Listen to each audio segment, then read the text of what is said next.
And the question is, who's now going to be the head coach? Because, again, welcome to the rest of us. The Kraft family, for the first time in their illustrious, and I still believe Hall of Fame should be history, have joined the one-and-done club, churning through coaches. Yeah, and this is what we talked about last week. You don't want to be that franchise, that organization that does this. Ever. But, this was a plan that was set in place 5+ years ago, and it's okay to admit that plan is now no longer feasible. No doubt, sir, that they believed Jerod Mayo was the coach in waiting when Belichick would eventually move on, or they would move him on. Nobody ever knew how that was going to end.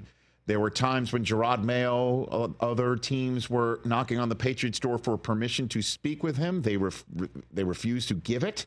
There was one year, if you recall, when Bill O'Brien showed up with an actual title of offensive coordinator. There was an actual press statement that was put out that also included information about Jerod Mayo signing a deal. This was all in place, and they believed it. And last year, when Belichick moved on and fans were screaming for Vrabel because he was now available when the Titans surprisingly fired him, again, if you're new to us here on the Infinity Sports Network, I will always refer back to the movie Hoosiers, my favorite sports movie ever, like Coach Dale to the howling fans saying, we need a fifth on the floor. He would wave his game plan and his leather satchel at them saying, I've got this. They waved it at Patriots fans wanting Vrabel and stuck with their plan of Jerod Mayo, and something happened over the last year. Cumulatively, something was going on. Last month. It was so bad in that building that they had to make a switch and say, we admit we made the wrong move. The coaches that he brought in, the methodology that he had, not working. And I'm still just wondering again if Vrabel is, in fact, part of this scenario. That Mike Vrabel, who is a Patriot Hall of Famer wearing the red jacket that he received on his bye week as the Titans head coach at the time, which Tom Pelissero, one of our regulars on this program, my colleague from the NFL Network, mentioned over and over again, and most recently is his last appearance on Friday, that Vrabel showing up in his bye week wearing a red Patriot jacket, talking about how great it was in New England, pissed off his bosses in Tennessee.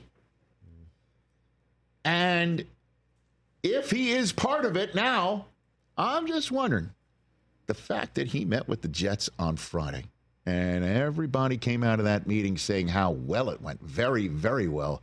I'm just wondering if that was the last shove that the Krafts needed to provide that shove to Jerod Mayo out the door. No question. I'm just wondering if they're like, wait a minute. Really? We're going to have Vrabel show up and be the Jets head coach while sticking with Jerod Mayo after we've seen or feel the way that we feel about him in the offense?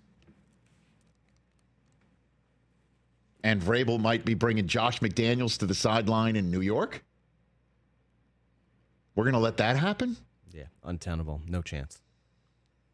I'm just wondering, if you put it all together, that's why Jerod Mayo got one and done in New England. But hey, Patriots fans, you got that Joe Milton game you'll be talking about for years to come. I mean, he did look really good. I mean, he did. Someone want to offer us like a third-round pick or something? No, well, you found your backup for the moment. That's for sure. Yeah. Great. Super. You found that. Glad we learned that yesterday. A backup is very important, though, awesome. Rich. Cool. You know, he couldn't have played the fourth quarter. We couldn't have saw how awesome he was in the fourth quarter. Great question. Why do you have to play the whole game? I don't know. Like, what are we doing? What a day. So dumb. January 5th, 2025. 1-5-25. Stupidest win I've ever seen. We'll go down like 12-20-2020 for the New York Jets. What if I told you this date changed everything? while the Bills move on. I'm just wondering if the Bills, if Sean McDermott dawned on him saying, it would be like, why do we need to win this? Yes, it was clearly obvious in the second half when they were just handing the ball off every single time. Yeah.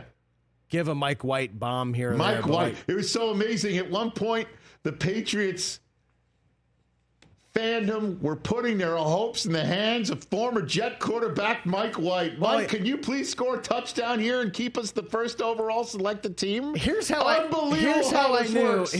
knew that the Pats were going to win. When Tyler Bass missed the extra point, I'm like, oh, that's going to come back and haunt us. Catch the Rich Eisen Show every single day on the Roku channel, 12 to 3 Eastern, for free.